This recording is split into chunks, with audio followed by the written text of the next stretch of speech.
మన ఇప్పుడు breaking news చూస్తున్నాం. జైషే మొహమ్మద్ ఉగ్రవాది మసూద్ అజార్ సంచలన ప్రకటన చేశాడు. భారత్ జరిపిన వైమానిక దాడుల్లో బహవల్పూర్లో తన కుటుంబ సభ్యులు 10 మంది మరణించారని అతడు ఒక ప్రకటన విడుదల చేశాడు. అంతకుముందు పాకిస్తాన్ మీడియా అతడి ఇంట్లో 14 మంది మరణించినట్లుగా వార్తా కథనాలు ప్రచురించింది. మధ్యాహ్నం 4 గంటలకి పాకిస్తాన్లోని బహవల్పూర్లో వారి అంత్యక్రియలు జరుగుతాయని అజార్ ప్రకటించారు. సో మొత్తానికి operation Sindoor super success.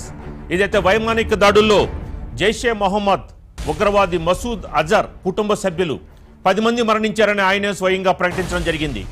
So ఇది చాలా ఒక విధంగా ఆపరేషన్ సింధూర్ సక్సెస్లో ఇది ఒక భాగమని అనుకోవచ్చు.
సో మొత్తానికి ఆపరేషన్ సింధూర్లో భాగంగా జైషే మొహమ్మద్ అజర్ ఇప్పుడే చాలా ఆయన క్లియర్గా ఓపెన్గా చెప్పడం జరిగింది.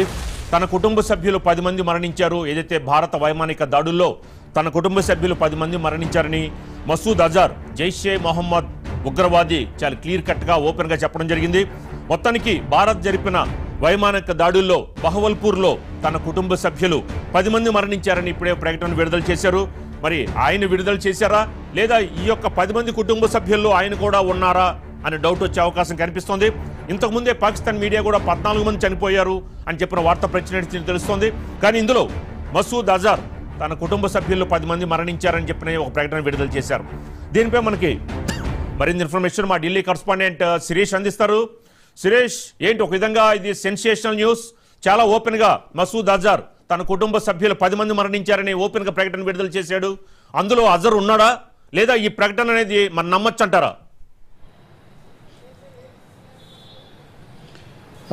ఓవరాల్గా చూసినట్లయితే తీవ్రవాద స్థావరాలకు తీవ్ర స్థాయిలో నష్టం జరిగిందన్నమాట వాస్తవమే. అయితే ఎంతమంది చనిపోయారు ఏంటి అనే దాని గురించి కూడా పాకిస్తాన్కి సంబంధించిన ప్రభుత్వం కానీ అక్కడ ఆర్మీ కానీ అదేవిధంగా అక్కడ ఇంటెలిజెన్స్ వ్యవస్థ కానీ నిజానిజాలాంటివి కూడా వెల్లడించే అవకాశం లేదు. కానీ ప్రజల్లో పెరుగుతున్న ఏదైతే ఆక్రోశం ఏదైతే ఉందో, ఆవేదన ఉందో, వాళ్ళలో ఉన్న అసంతృప్తి, ఇవన్నింటినీ కూడా బయటపెట్టడం కూడా జరిగింది. అంటే ముఖ్యంగా ఈ దాడికి సంబంధించిన దృశ్యాలన్నింటినీ కూడా అక్కడి ప్రజలు సోషల్ మీడియాలో పోస్ట్ చేయడంతో విషయాలన్నీ కూడా బయటకు రావడం జరిగింది. అయితే పెద్ద ఎత్తున విధ్వంసం అనేది కూడా జరిగింది. 9 క్యాంపులలో దాదాపు 90 మంది పైగా ఉగ్రవాదులు మరణించారు. అందులో 5 క్యాంపులు పీఓకేలు ఉంటే 4 క్యాంపులన్నింటివి కూడా పాకిస్తాన్ భూభాగంలో ఉన్నాయని చెప్పేసి కూడా తెలుస్తోంది. ఎప్పుడైతే పహల్గావ్ దాడి అనేది కూడా జరిగిందో భారతదేశం ప్రతీకార చర్యలంటి కూడా తీసుకునే అవకాశం ఉందని చెప్పేసి భావించిన పాకిస్తాన్ సైన్యం ఈ ఉగ్రవాద సంస్థలకు సంబంధించిన అగ్రనేతలందరినీ కూడా ఆ శిబిరాల నుంచి ఆర్మీకి సంబంధించిన సేఫెస్ట్ ప్లేస్లలోకి తరలించినట్లుగా కూడా అప్పట్లో వార్తలన్నిటి కూడా వచ్చాయి. వాళ్ళను సేఫెస్ట్ ప్లేస్లకు తరలించి అక్కడ వాళ్ళను ఉంచారు. సో వాళ్ళు లేనప్పుడు దాడులాంటివి కూడా నిర్వహించరు అనేది వాళ్ళ యొక్క ఆలోచనగా ఉన్నది అనేది ప్రస్తుతం అయితే తెలుస్తోంది. కానీ వాళ్ళ పని కూడా పడతాం, త్వరలోనే వాళ్ళకి సంగతి కూడా తేలుస్తామని చెప్పేసి కూడా ప్రధాని కేంద్ర కేబినెట్ సమావేశంలో స్పష్టం చేసినట్లుగా కూడా తెలుస్తోంది.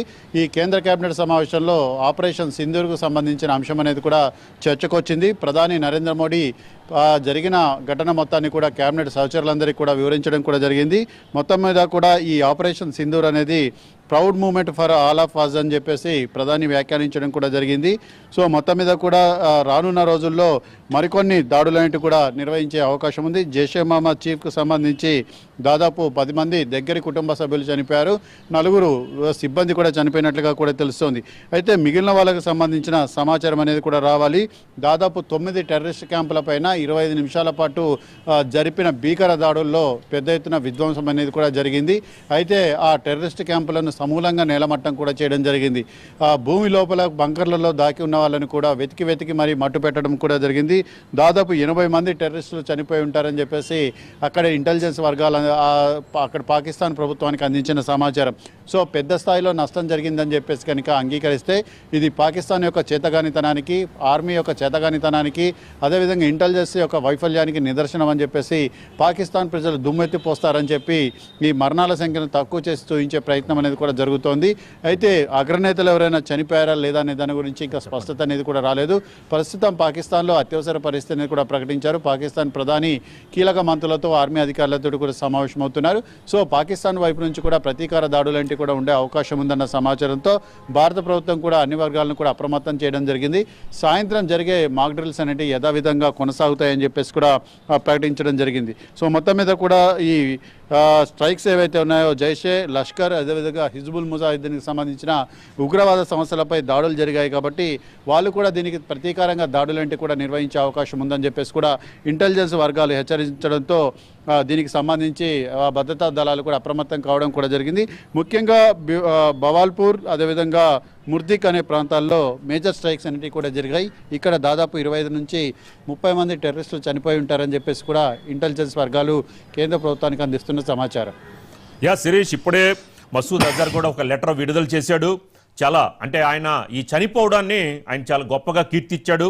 అల్లాహ్ తన అతిథులుగా స్వీకరించాడు అని చెప్పని చాలా క్లియర్ కట్గా చెప్పడం, ఈ యొక్క అదృష్టాన్ని పొందారు ఈ యొక్క దాడులకు సంబంధించి అల్లా ఆయన అదృష్టంగా భావిస్తున్నానని చెప్తున్నాడు. ఇలా చెప్తూనే అల్లా దగ్గరికి వెళ్ళారు, ఇది ఎంత గొప్ప అదృష్టమో, ఎంత సంతోషకరమైన విషయం అని చెప్పని మసూద్ అజర్ చెప్పడాన్ని ఎలా చూడొచ్చు అంటారు? నరేంద్ర మోడీ ఈ అమాయక పిల్లల్ని, మహిళల్ని, వృద్ధుల్ని దారుణంగా, అమానుషంగా అగ్నిలో కాల్చివేశాడు అని చెప్పడం జరిగింది. శిరీష్, సో భారతదేశంలో నరమేధం సృష్టించినప్పుడు అతనికి మాటలు గుర్తు రాలేదా? దాదాపు 26 మంది అమాయకులైన ప్రజల్ని నిరాయుధులుగా చేసి కాల్చి చంపించినప్పుడు గుర్తు రాలేదా? భారతదేశంలో తీవ్రవాద చర్యలను ప్రోత్సహించినప్పుడు గుర్తు రాలేదా? ఇవన్నీ కూడా అంటే మానవత్వం కానీ ఇవన్నిటిని అల్లా అంగీకరిస్తాడా అని చెప్పేసి భారతదేశంలో ఉన్న ముస్లిమ్స్ ప్రశ్నిస్తున్నారు. ఎందుకంటే ఇస్లాం మతంలో కానీ ఎక్కడ కూడా అమాయకులను చంపమని కానీ నిరాయుధులను చంపమని కానీ ఎక్కడా కూడా చెప్పలేదు. కానీ ఇటు అల్లా పేరుతోటి వీళ్ళు చేసేదేంటి, వీళ్ళు సమాజానికి ఏం మెసేజ్ ఇస్తున్నారు అనేది కూడా గతంలో వాళ్ళపై పెద్ద ఎత్తున విమర్శలంటి కూడా రావడం కూడా జరిగింది. సో ఆయన ఈ దాడిని సమర్థించుకునే ప్రయత్నం చేస్తున్నాడు. దాన్ని ఇటు ప్రజలు ఎట్టి పరిస్థితులను అంగీకరించే అవకాశం కూడా లేదు. దీనివల్ల మారణహోమం తప్ప ఇలాంటి కరడుగట్టిన ఉగ్రవాదులు సాధించేది ఏమీ కూడా ఉండదు అని చెప్పేసి కూడా పలు అభిప్రాయాలంటి కూడా వ్యక్తమవుతున్నాయి. సో మొత్తం మీద కనుక చూసినట్లయితే ప్రస్తుతం అందుతున్న సమాచారం ప్రకారం ఏంటంటే మరొక 12 టెర్రరిస్ట్ క్యాంపులను టార్గెట్ చేసేందుకు ప్రణాళిక అనేది కూడా తయారు చేశారనేది కూడా సమాచారం. పూర్తి స్థాయి సమాచారంతో మరిన్ని ఉగ్రవాద సంస్థల్ని కూడా నేలమట్టం చేసేందుకు ప్రణాళిక అనేది కూడా రచిస్తున్నారు. ఉగ్రవాదం విషయంలో పాకిస్తాన్ వైఖరి మారకపోతే, ఉగ్రవాద శిబిరాలంటి కూడా ఇలాగే కంటిన్యూషన్ అవుతే తగిన స్థాయిలో బుద్ధి చెప్పాల్సి ఉంటుందనేది కూడా ఒక క్లియర్ కట్ మెసేజ్. అది ఏదైతే ఇజ్రాయెల్ పాటిస్తున్న విధానం ఏదైతే ఉందో అదే విధానాన్ని కూడా ఇక్కడ కూడా పాటించాలని చెప్పేసి కూడా చాలామంది కూడా సోషల్ మీడియా వేదికగా కూడా స్పష్టం చేస్తున్నారు. అయితే ముఖ్యంగా 2008 ముంబై బాంబ్ బ్లాస్టులు కానీ, పుల్వామా ఘటన కానీ ఇలాంటి ఘటనలన్నీ కూడా జరిగినప్పుడు ఇవన్నీ గుర్తుకు రాలేదా? ఈ సంవత్సరం ఫిబ్రవరిలో ముఖ్యంగా బహాల్పూర్ అనే ప్రాంతంలో హమాస్ ఉగ్రవాద సంస్థలను తీసుకొచ్చి పెద్ద ఎత్తున సభలు ర్యాలీలు సన్మానాలు చేసుకున్నప్పుడు ఇవన్నీ గుర్తుకు రాలేదన్న ఒక ప్రశ్న అనేది కూడా ఉత్పన్నమవుతోంది. సో ఈ నేపథ్యంలో మొత్తం మీద కూడా ఈ దాడి గురించి మరింత సమాచారం అనేది కూడా రావాల్సి ఉంది. కానీ సరిహద్దుల్లో మాత్రం ఇటు పాకిస్తాన్ వైపు నుంచి పెద్ద స్థాయిలో కవ్వింపు చర్యలు ఏంటి కూడా జరుగుతున్నాయి. భారత వైపు నుంచి అంతే స్థాయిలో తిరిగి గట్టిగా బదిలివ్వడం అనేది కూడా జరుగుతోంది. Right, thank you Sirish.